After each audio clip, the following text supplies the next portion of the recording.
Great. Thank you very much, Wayne. I'll get started as you continue to let people in. I heard that a number of people want to be sent this afterwards, which I think is amazing. And I also think it's phenomenal that everybody's here tonight at 8 p.m. Ontario time. Bless you for taking time out of your evening. And I hope this is helpful. That's always my hope and my prayer. I have a lot of content to cover.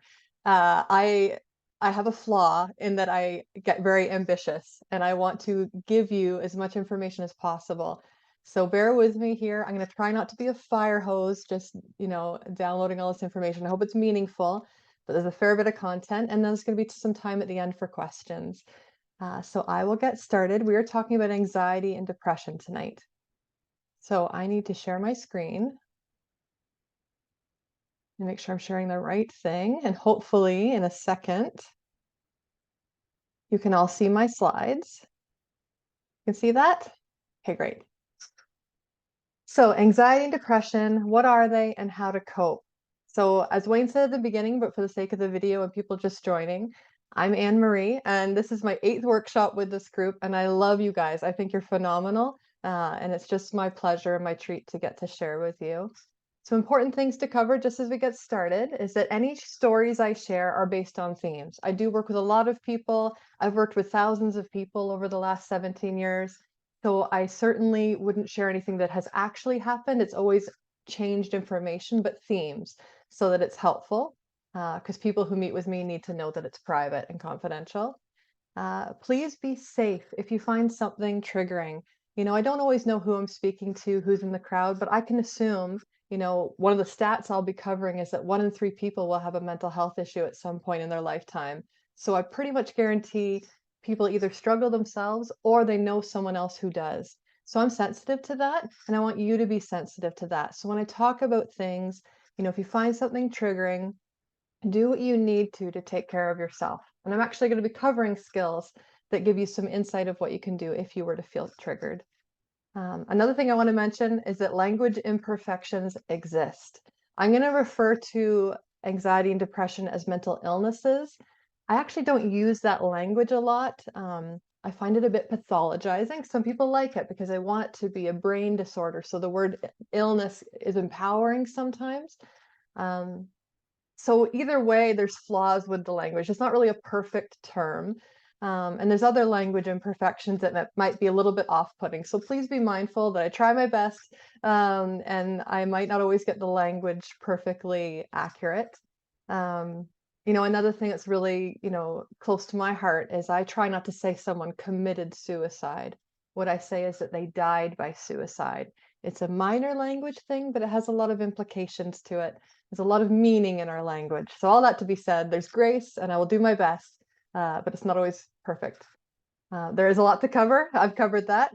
But also please bear in mind, if you have personal experience, someone with experience with anxiety and depression, I might not perfectly cover their story because it's hard to cover everything. So I apologize in advance if I miss something that might be important to you personally. And another thing is I'm still learning. It's been 17 years. I probably could be in the field for 50 years and still be learning because we don't fully understand the brain. We don't fully understand mental health. But every day I get on my knees and I ask for wisdom, and I'm always trying to learn more. And I'm so thankful for all of you who are coming so that we can learn together. I think the more we learn, the more we can help ourselves and help others. So getting into the presentation, what is mental illness? We hear about it. We hear it called mental health conditions, mental health concerns. Basically, it's when someone has a significant change in their thinking, emotions, and behavior. It leads to a distress in functioning. We all have anxiety sometimes. Even before I do a presentation, I get a bit of anxiety. I think it helps me be better. It helps me prepare. It helps me focus. If I had an exam, I'd have some healthy anxiety before that. But does that anxiety cause a disruption in my functioning? Does it lead to distress that prevents my ability to do things I want to? That's when we might be looking at a mental health concern. Does it cause distress in functioning? Mental illness is often rooted in trauma or chronic stress. I'm going to talk more about that. And anxiety disorders, one of the ones that I'm talking about tonight, are actually the most common mental health issues, affecting up to 30% of people. And since the pandemic, we actually think that number is higher. What causes mental illness? I get this question a lot, probably every time I do a presentation. Ann-Marie, what causes it? What makes somebody vulnerable? Here is a list of some common, we call them risk factors. We don't say they're causes because we can't necessarily prove a cause and effect, but we look at people who struggle with their mental health. When we've done research, we've done lots of research. These are the things that we found were common factors in people that struggle, things that possibly were a risk factor for them developing their mental health issue. And this is for all mental health issues, not just anxiety and depression, but all of these would apply for anxiety and depression.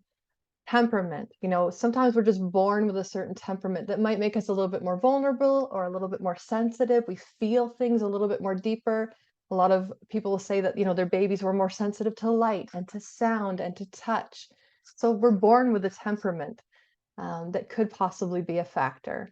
Genetic predisposition is a factor because we believe some of this is in our genetic makeup. Stress in vitro. So if a mother is stressed while she's pregnant, that can be a risk factor for that baby to develop a mental health issue. And I want to be careful when I share all this. This is not about blame or about shame. If this has been your experience, this is about awareness. We've done a lot of research and understandings of babies that have been born after a war or after the Great Depression, and how that impacted mental health, because at the time maybe the mothers were really struggling with their trauma and how that might affect the baby. Early childhood stress or trauma. When in my counseling practice, that's probably the most common one I see. People with early childhood stress or trauma are at risk for mental health issues. Poverty can be a risk factor. Now, we say that mental illness knows no socioeconomic status. It affects the rich and the poor, the employed, the unemployed. However, and that's true. However, people who grow up in poverty have other stressors they're navigating. Basic needs sometimes aren't being met, and that is a factor. Being an immigrant or a refugee, having your whole world change, literally your country, often your language, the culture, that can be a factor. War can be a factor. Traumatic events that can happen through a lifetime, living through a fire or a car accident, having some kind of abuse happen. These are traumatic events that can happen and predispose people to mental health issues. Grief is a factor. Substance use, family conflict and violence, having a chronic medical condition, living with constant pain can cause emotional pain. Intergenerational trauma. This is a really interesting one. We see it in Indigenous communities, but it happens in other communities as well, where trauma goes from one generation to the next. And there's a lot of factors there, including trauma literally imprinting on the genome, literally imprinting on the genetic makeup, which is just mind-blowing when you think about it. Biological factors, chemical imbalances, all of these can be risk factors. And they all, if you distill them all down, you can distill most of them down to one word, which is trauma. When people say, does trauma cause mental illness, Ann-Marie? Is it always that you have to have trauma? And I say quite often, yes. It's not the only thing, but it's the most common factor we see with people with mental health conditions is trauma. And trauma takes many forms. People say, well, I didn't go through anything that I can think of. And so I think people in their mind, in my experience, think of trauma as like, I had to have something acute happen. I had to, be abused, or I had to witness violence. And that is certainly a form of trauma. But there's an experiment that was done. You might have heard of it. It's called still face. And it's another example of trauma we might not see as trauma. And in this experiment, they had a baby and a mom. And the baby and the mom are interacting, and the mom is cooing, and the baby is reciprocating, and it's so cute and adorable, and it's life-giving for both of them. And then the mom, and this is hard to watch, I'll tell you, she turns away for a second, and she comes back with a still face. And she looks at her baby with no affect, no emotional expression. The baby's still cooing at first, still trying to get mama's attention, and mama not responding. And it's really heartbreaking to see what happens, because first that baby is trying to get mom's attention. And then suddenly baby's looking around like something's wrong, looking for help. And this baby is prelingual. They're not talking yet. They're just an infant. And then they start looking around like, what's wrong with mama? And then they start to cry because it's scary. What's changed? I don't understand. And then what they do, and this is where trauma can happen, and thankfully they stop the experiment after this point. And then the baby starts to arch their back and they get really upset and they're actually having a pain response to the mother's flat affect. And I say this to say that sometimes what was normal to us growing up, maybe personally, I had a mom who was very ill. And so sometimes she was in her own body, in her own head, just trying to cope, just trying to survive. But that could lead to a vacant affect or just not being present. And that is a form of trauma. And a lot of us have had stuff like that. Other stories too, maybe a parent that was away a lot. Maybe you move. I have people who I talk to them and we're like, oh, I've got no trauma. I've got no trauma. Then I find out they moved 20 times by the age of 10. That to a child, like we think of our frame of reference, right? To a child, that can be traumatic or at least very stressful. Constant changes of secure base, my home, my shelter, what is familiar to me, it constantly changed. So I don't want anyone like self-diagnosing or being too discouraged, but we live in a broken world where people have a lot of hurt. And so because of that, I think that's why we see a lot of mental health issues. People have been through things, often things they don't recognize. So I need to move on. I've got a lot of content, but I put that out there because a lot of people say, I'm okay. I don't think I had any trauma, but why do I have anxiety? Sometimes this is why. Sometimes.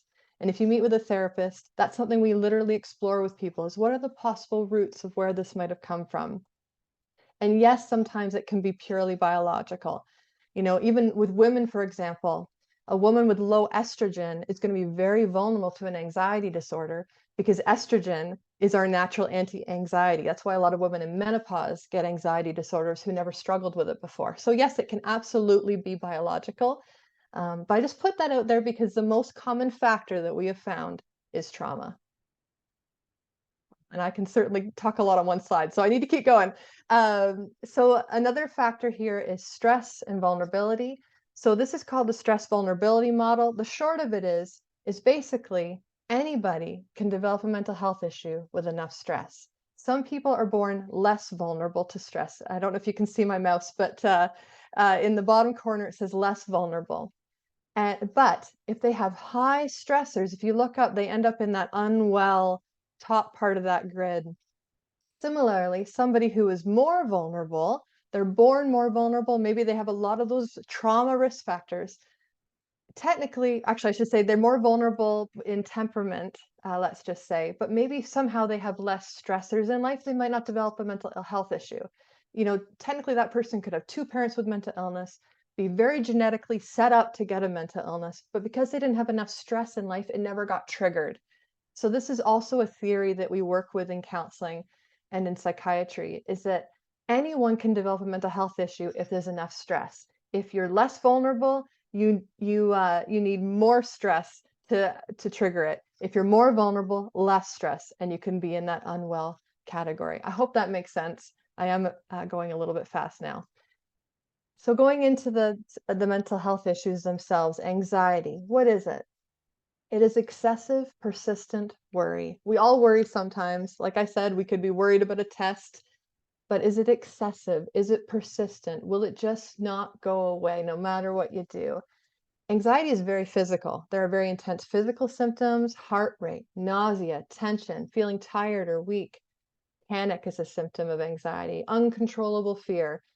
It's the most common mental health issue, and women are twice as likely to be impacted with anxiety than men. I think there's a lot of factors there. Take it into context.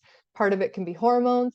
Part of it can just be that men express anxiety very differently and are often much less likely to reach out for help. So I do think our statistics are skewed, but that is currently the statistic. We just need the context.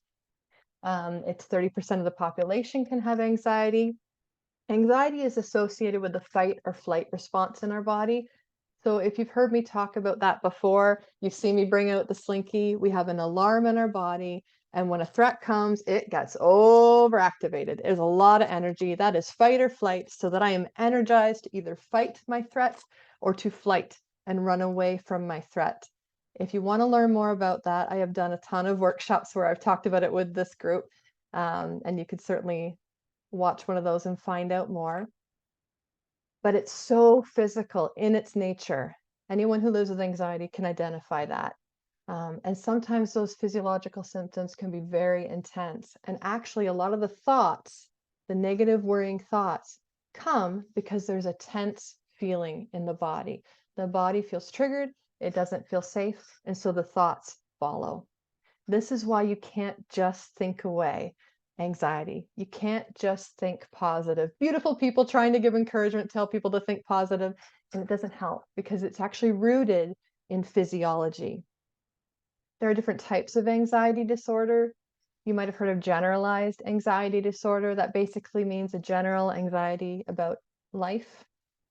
Social anxiety disorder is not a fear of social situations, it's a fear of being negatively evaluated in those situations. So a fear of basically, what do people think of me? Agoraphobia or any other type of phobia is a type of anxiety disorder. Arachnophobia, aquaphobia, fear of water. Agoraphobia is the fear of being in a public place without a way of escape.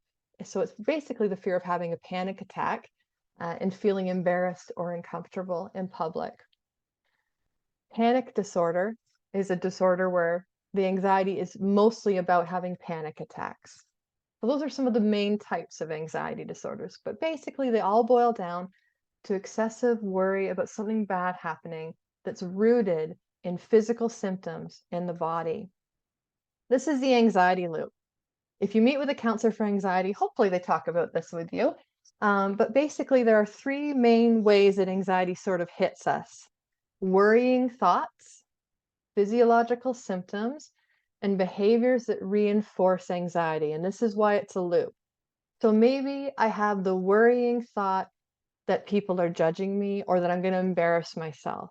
The physical symptoms, the physiological symptoms I might have are sweaty palms, dry mouth, tension in my chest, butterflies in my stomach, because my fight or flight is being activated. There's a lot going on. And then the behaviors, this is where the disorder can happen. The behaviors that reinforce that anxiety, maybe because I'm worried what people think and because I feel all this distress, maybe I avoid going in public. Maybe I avoid social gatherings. Maybe I text all my friends and make sure they're not mad at me. There's some kind of behavior often that's part of this anxiety loop. So when we want to look at helping people get better, we often look at how to interject at one of these 3 points. Ideally, it would be holistic and look at the whole picture. So we would look at worrying thoughts and how can we change worrying thoughts. That used to be most of counseling. Now I'm going to say that should be about 20%, because only about 20% of anxiety is in your head. 80% of it is in your body. So we need interventions to address the physiological symptoms. A lot of that is nervous system regulation, finding a way to calm that fight or flight response so that when I have the worrying thought that people are judging me, I'm not as triggered. I don't feel as anxious. And then when it comes to the behavior, sometimes we have to look at behavior change. Sometimes that means doing the hard thing and tolerating the anxiety. Easier said than done, and there would be a full plan to go through someone with this, but the anxiety loop is essentially what we want to help people with. So we shift the loop, and ultimately the person has less anxiety. Here are just some symptoms of anxiety disorders, the generalized anxiety that you might see: restlessness, fatigue. People don't always associate tiredness with anxiety, but having anxiety is very tiring because your body's always on hyper alert. Your adrenal glands are working hard. Your digestive system is working hard. Your heart is working extra hard. And that's tiring. You also don't sleep as well. So it's this vicious cycle in and of itself. Muscle soreness, because again, the fight or flight, you are ready to go. You're ready to go, like physically speaking, even if your brain isn't ready to fight, your body is. And so that makes us tense. It makes our muscles rigid. Impaired concentration, because when I'm anxious, depressed too, when I get in my emotional brain, I actually switch off my thinking brain to a certain extent, depending on how anxious I am. If it's a full-blown panic attack, this is usually like offline.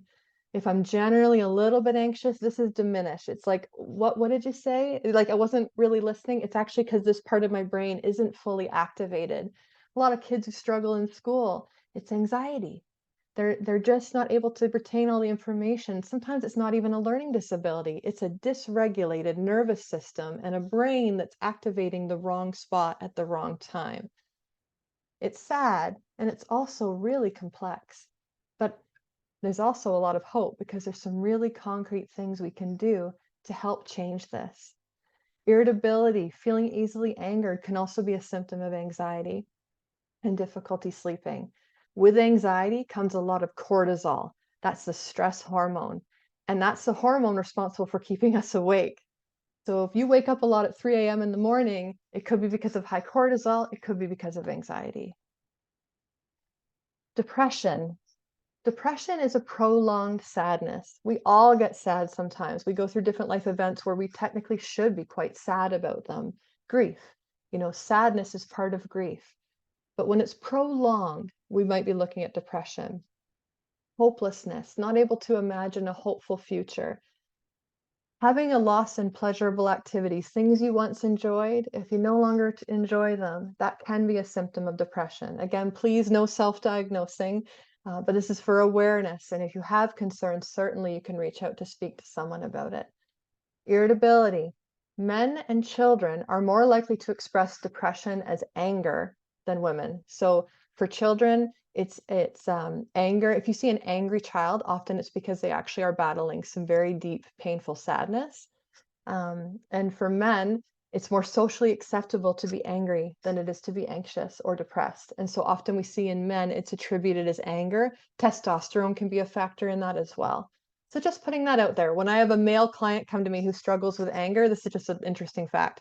I don't do anger management. I do not believe in anger management. When someone has an anger issue, they are often either grieving or depressed, sometimes anxiety. The outcome of those things is anger problems.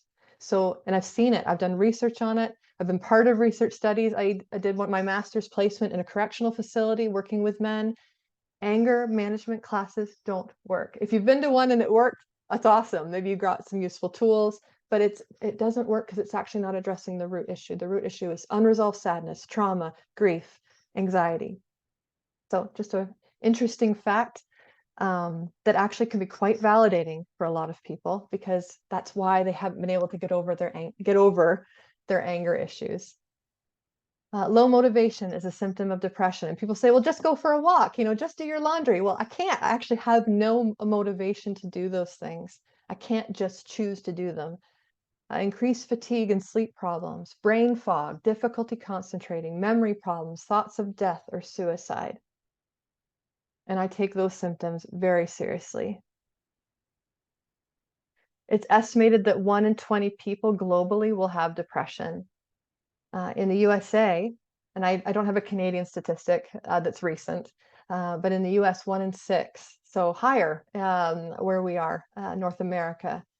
Grief and bereavement are not the same as depression, although they can evolve into depression. So it's interesting because with grief, if you've ever grieved a loved one, depression is a stage of grief, the deep sadness of the loss.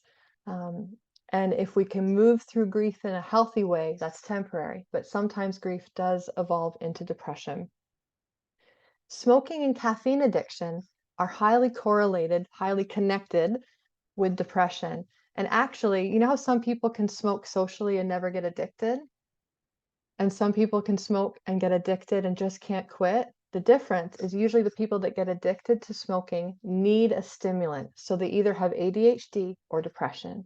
Their body is craving a stimulant. That's why the addiction to cigarettes happens. We see a lot of people with depression and ADHD who just get very addicted very easily to nicotine, whereas some people, no problem, I can smoke sometimes and not others. Because the body genuinely, these things are very physical, is craving that stimulant. Sorry, I'm trying to share my screen again. Okay, hopefully you can see that in a second. Okay. Depression is also a nervous system response to a threat. So with anxiety, the slinky is haywire, so much energy, so much adrenaline. Depression is the opposite. That slinky collapses. It gets tight and small, and How that manifests in our body is we get tired. Our body releases a sedative. It's trying to protect us. It's the freeze response. It's trying to keep us small and slow and tired so that the predator doesn't see us. It's literally like playing dead. And people can live their whole lives with depression where their nervous system is wanting to play dead, and it makes everything harder. That's why depression physically hurts, why it's physically tired, and why it's truly unmotivating. Depression doesn't want you to move because it feels like life is so unsafe. So when you understand it from that perspective, it's a lot different than just think positive or just, try and be hopeful, because ultimately that advice is really unhelpful to someone whose body is trying to shut them down. But there is so much hope when we know what can actually help it. There's different types of depression. Major depressive disorder is when someone has a very deep depression, because there's different levels. So major depression basically means deep, dark depression. Persistent depressive disorder, it used to be called dysthymia. It's when someone has like not super deep depression, but just always has a low mood. So, on a scale of 1 to 10, maybe they're only at a 6 on the depression scale. Only, that would still be really problematic. But they're always kind of even keel at that level. Persistent depressive disorder. Perinatal depression, so basically that's before or after pregnancy, or before birth, after pregnancy. So you've heard of postpartum depression probably. So women can get depressed while they're pregnant. They can get depressed after pregnancy, after giving birth. Seasonal affective disorder, which is called SAD for short, which I think is unfortunately an appropriate acronym.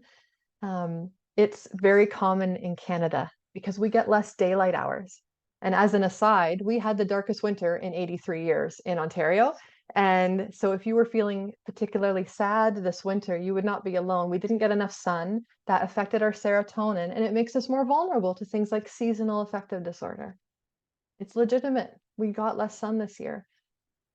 Depression can come with symptoms of psychosis, and depression can also be a symptom of bipolar disorder, borderline personality disorder, and other disorders like PTSD, post-traumatic stress disorder, and OCD, obsessive compulsive disorder. So depression can be its own disorder, or it can be a symptom of other illnesses.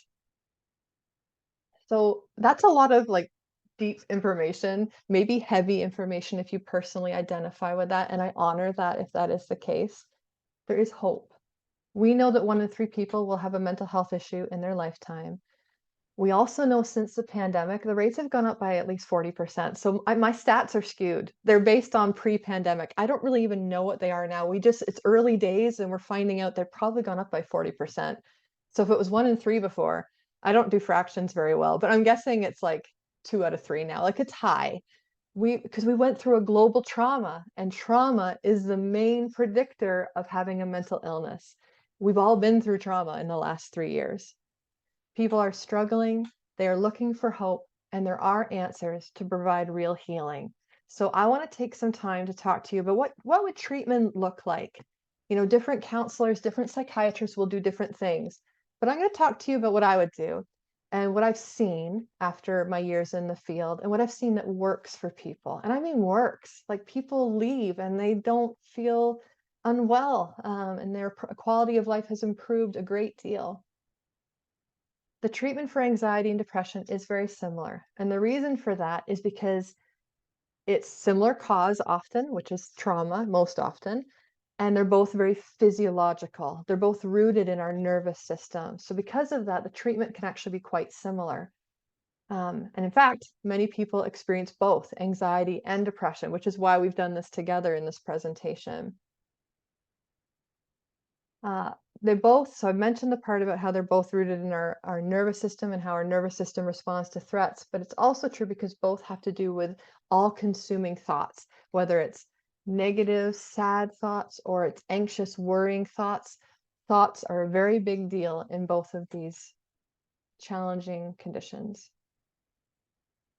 So there's different types of therapy that helps with these, and people say, well, what should I do? And it depends sort of on the person, but these are some ones that have been pretty tried and true in terms of when we've done research, is it helpful? Plus anecdotally, These are ones I've just seen have been really helpful for people. So cognitive behavioral therapy, CBT, is the most researched and understood way of treating anxiety and depression. I'm trained in CBT. I use CBT. That loop that I showed you is actually from CBT, that anxiety loop. I think CBT is wonderful, but it needs to include nervous system regulation because it's not, like I said, only about 20% of it is in your head. So as long as they're paying attention to the physical parts, CBT could be a good fit. Dialectical behavior therapy is very similar to CBT, but it focuses more on your emotions and how to regulate them. So it's not just focusing on cognitive thoughts, it's focusing on your emotional brain and how to keep it regulated. And depression and anxiety have a lot to do with your emotional brain. So DBT is a really good therapy. Acceptance and commitment therapy, if you've heard of that, is another one that's getting more and more popular. It's about how to accept my current thoughts and be committed to change. So it's really beautiful because sometimes counseling can come across as shaming. I should think better. But acceptance and commitment therapy would say, no, it's okay. They're just thoughts. And there's this acceptance that happens. And when we accept them, suddenly we're more able to change. I really like acceptance and commitment therapy. I'm not giving it the justice it deserves by my short explanation. I use it a lot. I like it. The people I work with have found it really helpful. People with OCD who really struggle with obsessive thoughts have found acceptance and commitment therapy helpful. Somatic experiencing, I really like. It's the one where you look at the body and you practice listening to your alarm and creating safety in the body, and that heals the brain. Because when we feel safe in the body, our brain often follows along and our brain feels safe. If we feel good in the body, our brain tends to feel more good. It tends to feel better. So that we actually believe now, if you heal the body, you heal the mind, because the mind is responding. All those perseverating, that just means like thoughts on a hamster wheel, all those thoughts that come with depression and anxiety are responding to an alarm.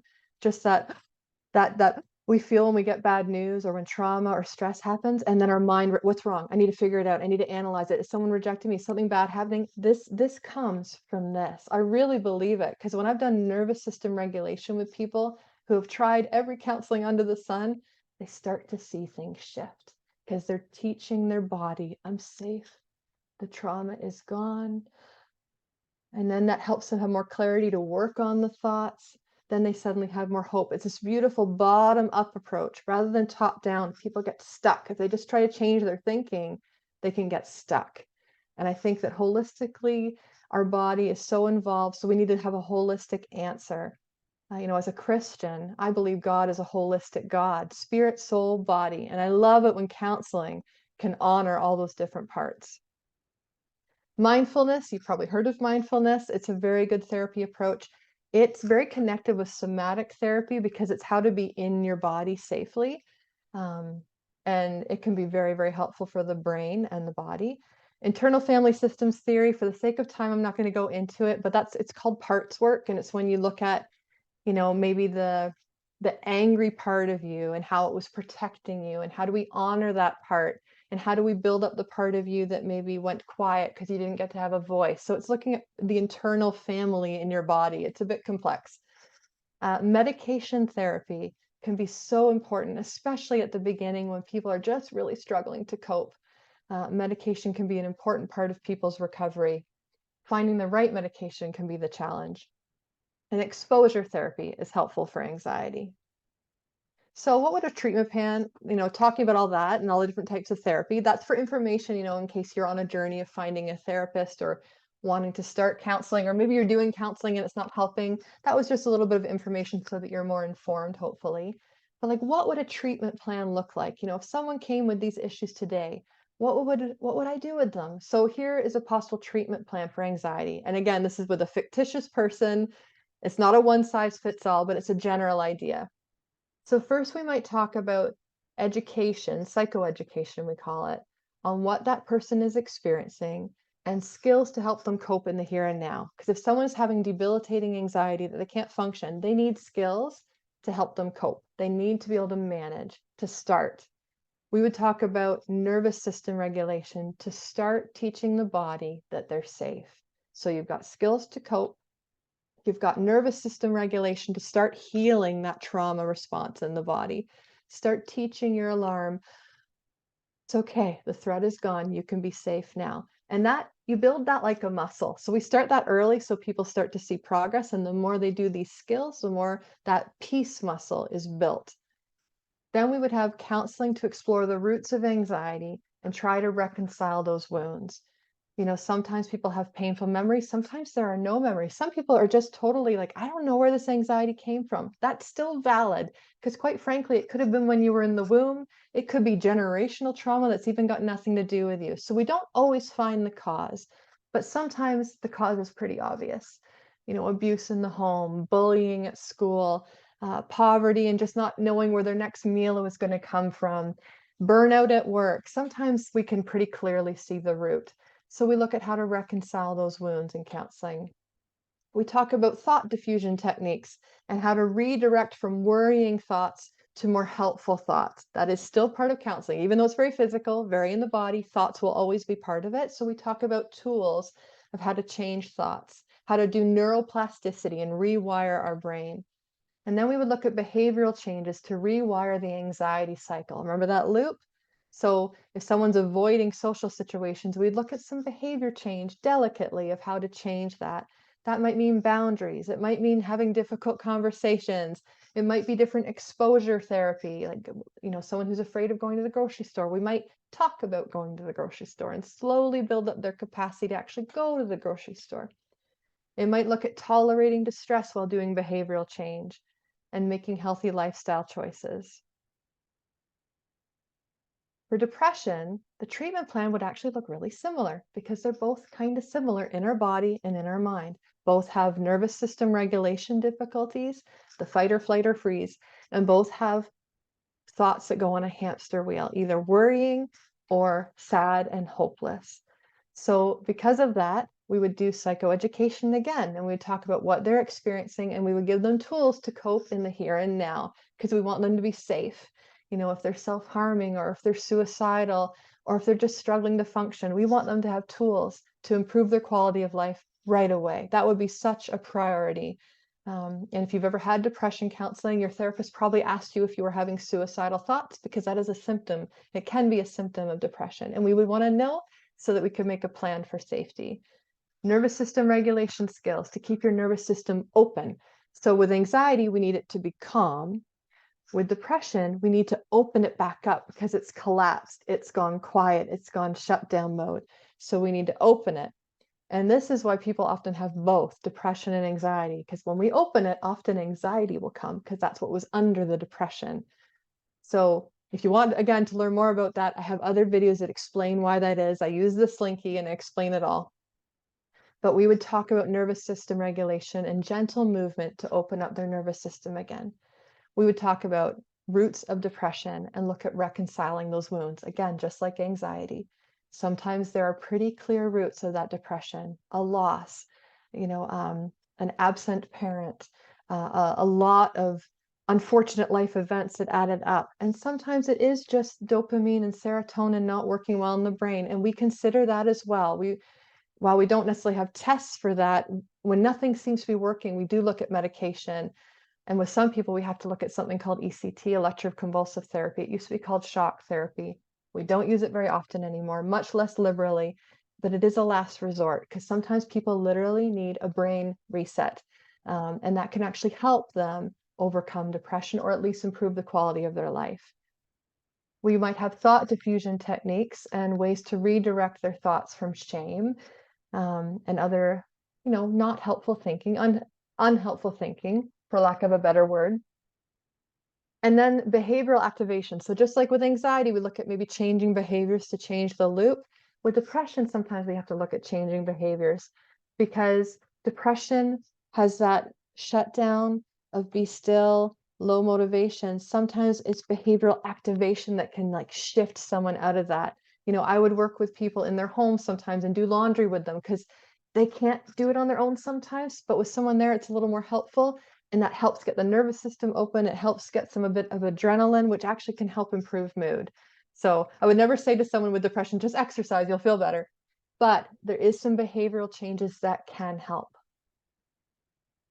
So in the 10 minutes I have left, I'm going to go through some skills. If you've watched me speak before, you're going to notice that I've probably reviewed some of these skills before. And that's because there's only so many skills I can give without actually doing counseling with someone. But hopefully, if you haven't seen this, they're all helpful. And hopefully, if you have seen this, some of them will be helpful.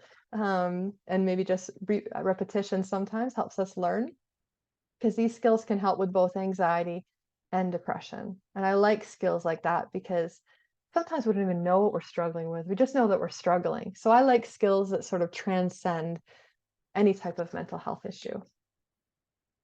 One way to help improve your mood, to help lower anxiety and improve depressive symptoms so that you feel a little bit more joy, a little more hopeful, is to hack your hormones. Because again, physical. A lot of this is rooted in our biology. Dopamine, serotonin, endorphins, and oxytocin. And I have a handout that I've shared before. It's on my website if you want it. I think Wayne might also have it. But if you go to mindjoycounseling.com, I have a resources tab. This is there. And it gives you some little tips of how to hack your hormones. So for example, dopamine is the feel-good hormone. Dopamine is very important if you have depression. And you can get that sometimes by completing a task, creating a list, exercising, trying a new recipe. It's not going to take away depression, but it can give a little boost that can sometimes help on a really hard day. And making a pattern of this can help. Serotonin, we need it from the sunshine. We do not get enough of it in Canada. It's just a fact, especially this year. So some people need to make sure their office is near a window. Or if you tend to isolate inside because you're struggling, try to at least, sit outside a little bit on your deck or on your back step. Try and get a little more sun because it will help. SAD lamps, which is, and again, an appropriate name for seasonal affective disorder, they can be a helpful way to mimic the sunlight and still produce the serotonin. Oxytocin, the love hormone, endorphins we get from exercising and eating a favorite meal and watching a comedy. All of these can help improve mood, and it can also help us feel safer, which helps calm anxiety. And I'm going to go back to my slides. They don't train us how to do Zoom presentations in counseling school. I'm just going to put that out there. I do my best. Okay, so hacking your hormones. That handout is for you to look at it on your own time if you like. Become aware of your loop. This could be a skill. It might be something to journal about, reflect on. You could pray about it. You could talk to your counselor about it if you have one. But what is your anxiety loop or depressive loop? Because it can apply to depression too. What are the thoughts you generally have? What are the feelings you generally struggle with, emotional and physiological? And what are the behaviors you usually do? Just being aware of this is a step. When people are aware of their anxiety loop, they are much less likely to enter into it simply because they're aware. It's amazing how that can shift just because we have made the unconscious conscious. So this can be a helpful step. There are lots of handouts online that show you how to do this. If when I go through resources, I like to share about these, but I'll share one right now. So if you go to psychologytools.com or if you go to therapistaid.com, there are a ton of CBT handouts. I think it's like almost 9 p.m. after a really long day. And you can track your own loop by using these resources. Today, which is fantastic, is we can get apps that do this for us. And I find a lot of people find these apps helpful because just awareness is helpful. Just, am I doing the behaviors? Do I need to do a different behavior today? What physical symptoms am I feeling? Do I need to do a nervous system regulation exercise? What am I thinking? Do I need to redirect my thoughts? And just practically, tangibly looking at it can help us more likely to change it. For DBT, which is the one where we focus on the emotional brain and emotion regulation, dialecticalbehaviortherapy.com, excellent website, lots of videos if you like to learn by listening and watching. So great resources, they're all free, and hopefully they could be helpful for you or someone you love. Make use of resources. There's an amazing YouTube therapist. If you haven't heard of her, check her out. Therapy in a Nutshell is her YouTube channel. Her name is Emma McAdam. But Therapy in a Nutshell, I love her. If all you did was watch her videos, you probably could get significant progress. I learn from watching her.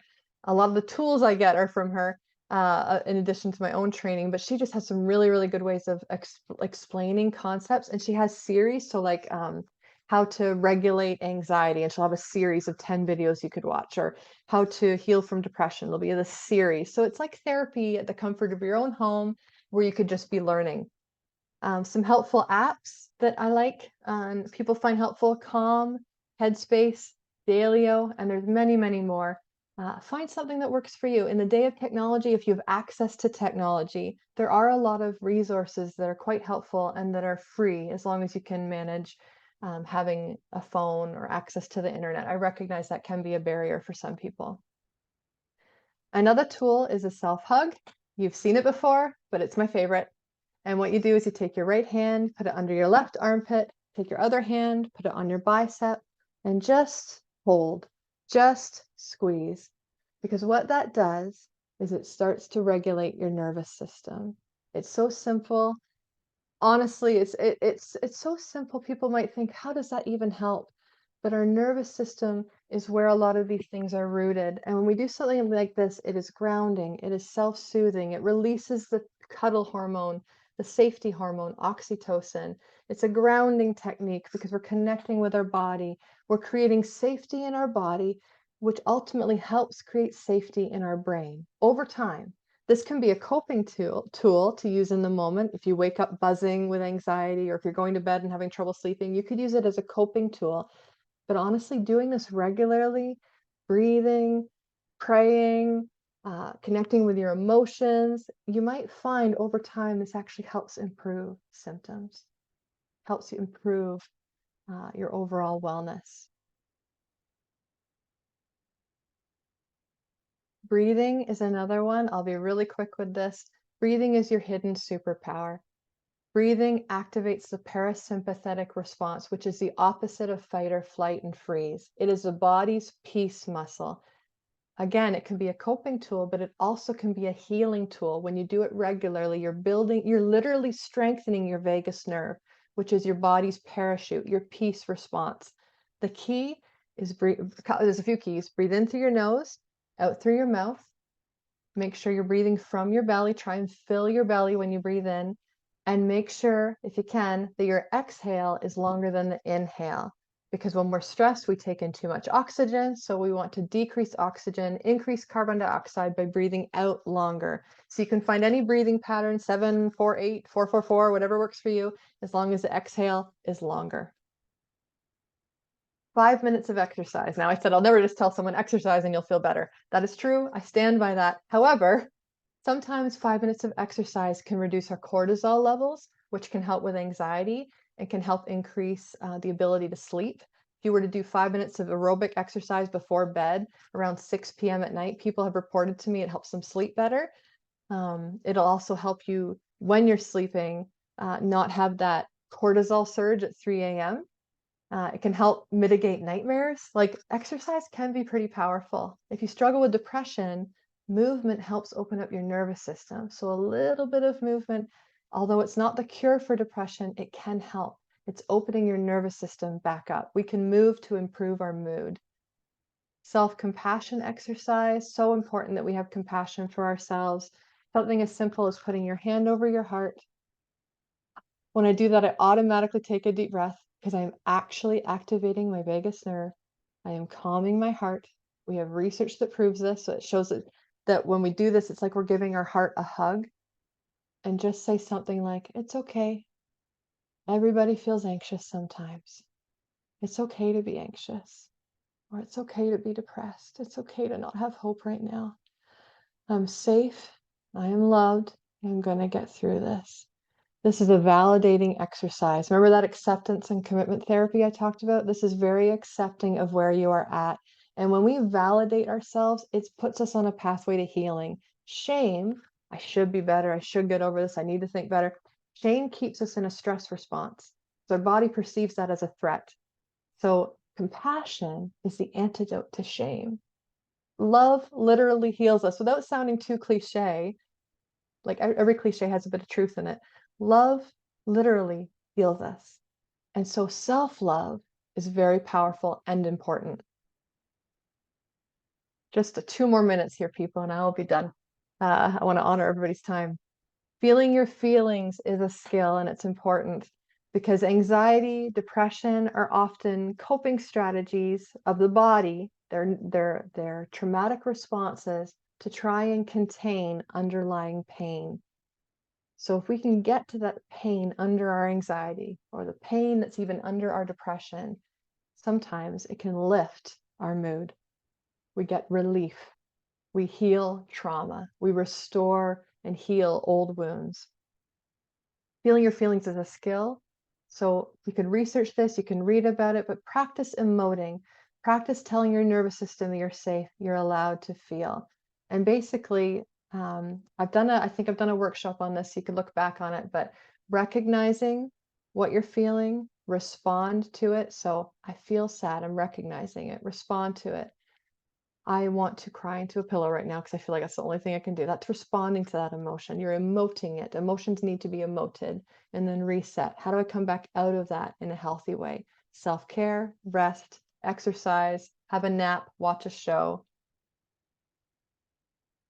There are different ways to come out of that, but recognize, respond, reset. I think that might have been in my first workshop I did with Wayne in this group. If you want more, because I know I'm just planting seeds because I can't cover everything in 45 minutes. Use your senses. Very good for the nervous system. Our senses are the window to our nervous system. That's how we take in information about a perceived threat, but it can also how we take in information about safety. A sour candy or mint. Running your hands under warm water. When we warm our hands, it actually can trigger the parasympathetic response, because when we're anxious, often our hands can get kind of cold and clammy. So warmth can trigger a parasympathetic peace response. Noticing things around you, like the green vase over there, noticing things you see. Listen to music. Go for a walk in nature and observe. 5, 4, 3, 2, 1 is a common using your senses skill. 5 things you see, 4 things you can touch, 3 things you can hear. Or 3, 3, 3. It's easier to remember. 3 things you can see, 3 things you can touch, and move 3 parts of your body. It's a grounding technique using your senses. Or you can have a mindful tea. That's my favorite. Have a cup of tea, notice its warmth, notice its scent, savor every sip. Be thankful that you're having this moment. This is a self-care moment, and you're just being mindful, just enjoying a cup of tea. Does this cure anxiety and depression? No, but it can be a pivotal moment when you practice being mindful. It was for me. I was going through a lot of grief, a lot of pain. I was burnt out. Someone I loved had just died by suicide. I was in a horrible place mentally and emotionally. And I remember a moment when it changed. I had a cup of tea sitting at my table, and I just really enjoyed that cup of tea. And I can't even explain it. Something shifted, and I started getting on a path of healing, because it's like I got back into my body. I like got back into my soul, where it had been hopeless and burnt out before that. So never underestimate a mindful moment. Tip, temperature change, use cold or warm, intense exercise, paced breathing with paired muscle relaxation. This is like a little formula to do on a really hard day, and it can shift your mood if you do all 4 of these things. You could do one or you could do 1 or 2, but technically if you do all 4, it can literally shift your nervous system. Temperature change, intense exercise, paced breathing, which I've already talked about breathing, and paired muscle relaxation. Headspace, one of those apps I talked about, it's also on YouTube. They have really good, 2, 3 videos of how to do a paired muscle relaxation exercise. A self check-in is a skill. We go through life way too fast, and we are disconnected from our bodies. What am I thinking? What am I feeling? What do I need? So simple, but it can be so profound. A lot of counseling is this. What are you thinking? What are you feeling? What do you need? And so you can do this for yourself. Feeling shame, I have a video on this, so for the sake of time, I'm not going to go into it too much. But mental health issues often are accompanied by a very heavy shame voice. So we need to find ways to soften that shame voice and redirect it. Just like when we're driving and we want to notice the oncoming cars, but not stare at them because we want to look where we want to go. That's a lot of how we heal shame. We notice it, but we redirect from it and soften that voice. Please remember, there is hope. I've seen it happen. I want to impart that hope to you today. If it's for you or a loved one, I've seen people get better, because I believe hope is possible. I believe there are real answers and things that can help. Maybe not 100%, but certainly we can improve things for people. We know a lot more about mental health than we did 20 years ago. I know that because I was trained one way and I've had to retrain myself because we've learned new information. We've moved away from blaming and shaming approaches to more uplifting ones, more compassionate ones that help get to the root of the problem. Hope is the beginning of recovery. Thank you very much for your time. I hope this is helpful. Stay in touch.